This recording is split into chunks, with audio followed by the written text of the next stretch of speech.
مرکز مطبوعات وزارت کارهای داخلی تاجیکستان خبر داد که در 3 صدمه روزهای 9 و 10 اپریل سال 2024 در راههای جمهوری 8 نفر جان باختند.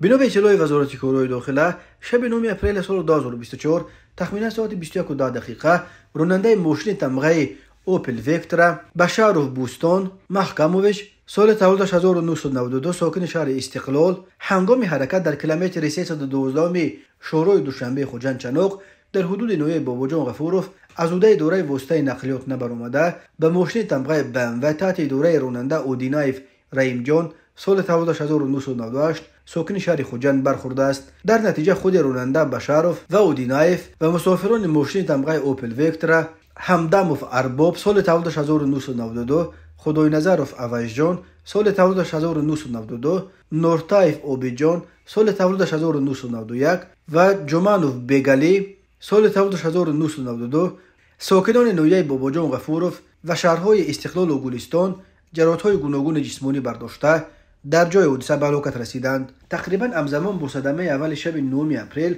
سال 2024 تخمینا ساعت 21:20 راننده ماشین تمغه فورد محمودجانوف علی جان سال تولدش 1991 ساکن نویه رودکی هنگام حرکت به کوچه 50 سالگی قهوروف به سمت نویه رودکی در روبروی آشخانه چوردک پیادهگر سفروف مظفر سال تولدش 1951 ساکن پایتخت را پخش نموده است. در نتیجه نامبرده پیادهگرد جراحت‌های وزن جسمانی برداشته در بیمارستان به هلاکت رسیده است.